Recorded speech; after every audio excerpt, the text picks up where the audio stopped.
In the distant kingdom of Erether, there was a prince feared by all, Prince Idrin. He was known not for his charm or wisdom, but for his cruelty. Idrin ruled with an iron fist, plotting against his own family to seize complete control of the throne.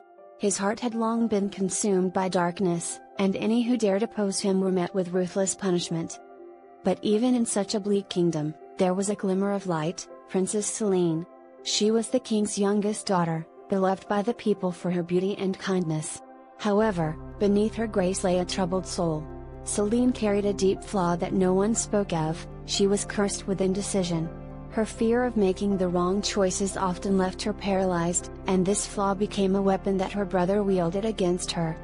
As Idrin's power grew, Selene found herself caught in the web of his manipulations.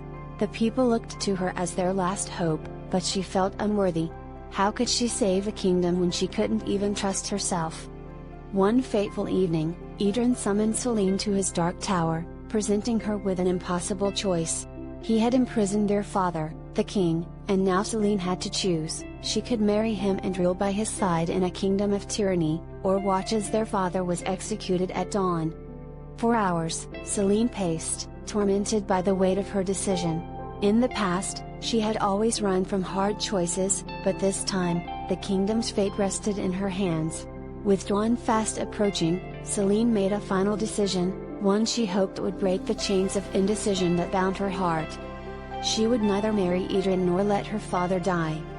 With a trembling hand, she sought out an ancient spell hidden in the castle's forgotten chambers. The spell was dangerous, forbidden by the gods for the destruction it could bring, but Selene no longer cared about the consequences. She would destroy her brother, even if it meant sacrificing herself. As the first rays of sunlight broke through the castle windows, Selene stood before her brother, holding a dagger bathed in the enchanted flames of the spell. Idrin laughed, mocking her weakness, but for the first time, Selene did not falter. She plunged the dagger into her own chest, releasing the spell's power. The curse that had plagued Selene for so long now erupted into a storm of chaos. The spell tore through the castle, consuming Idrin in its fiery wrath. The kingdom of Erether shook as the prince's evil reign came to an end. But as the dust settled, Selene's broken crown lay beside her lifeless body. Though she had destroyed the evil that threatened her kingdom, her flaw had cost her everything. And so, the kingdom of Erether was left without a ruler, saved by a princess who could never save herself.